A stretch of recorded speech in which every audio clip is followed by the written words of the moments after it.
हपापलेल्या हगवण्यांची खुनशी मानसिकता।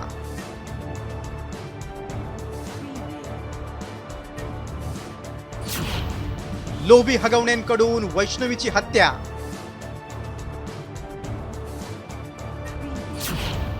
वैष्णवीचं बाळ लपवणारे कोण?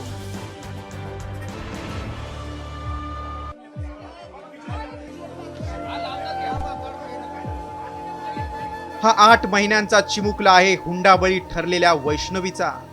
वैष्णवीच्या मृत्यूनंतर 9 दिवसांनी हे बाळ त्याच्या आजी आजोबांच्या कुशीत विसावलं। पण या चिमुकल्याला पुसटशी ही कल्पना नसेल की त्याची आई यापुढे कधीच दिसणार नाही, कारण हगवणे कुटुंबानं हुंड्यासाठी केलेल्या तालिबानी छळाची वैष्णवी बळी ठरलीये।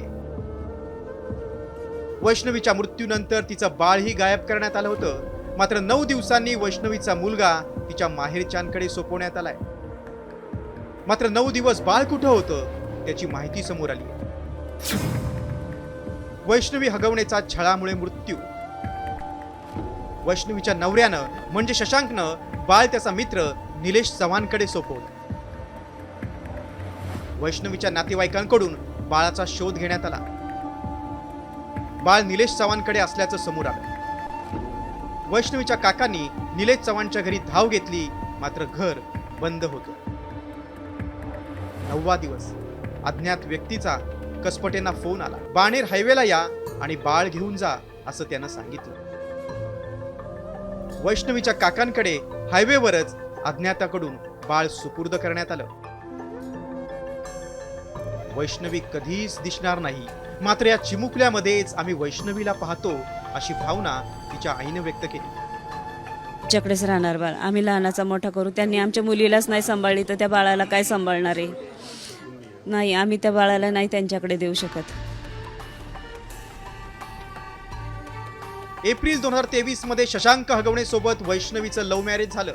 मात्र लग्नानंतर सुरू झालं हगवणे कुटुंबाकडून हुंड्यासाठीचं छळसत्र। सासू सासरे नणंद दीर आणि नवऱ्याकडून सततची शिवीगाळ आणि मारहाण। या छळामुळे वैष्णवीचा मृत्यू झालाय। मात्र वैष्णवीच्या मृत्यूला जबाबदार असलेल्या हवरट हगवणेंनी किती हुंडा घेतला ते पाहूया। 51 तोळं सोनं, 45 लाखांची फॉर्च्युनर कार, 7.5 किलो चांदीची भांडी, 1.5 लाखांचा मोबाईल, लग्नानंतर चांदीची मूर्ती। जमीन खरेदीसाठी जावयानं सासऱ्याकडे 2 कोटींची मागणी केली। वैष्णवीची आत्महत्या दिसत असली तरी तिच्या अंगावरील मारहाणीचे व्रण आणि जखमांमुळे ही तालिबानी वृत्तीच्या हगवणेंनी केलेली हत्याच आहे। त्यामुळेच राक्षसी वृत्तीच्या लोभी हगवणेंना फासावर लटकून वैष्णवीला न्याय देण्याची गरज आहे। सागर आव्हाड आणि सचिन जाधव सह ब्युरो रिपोर्ट, साम टीव्ही न्यूज।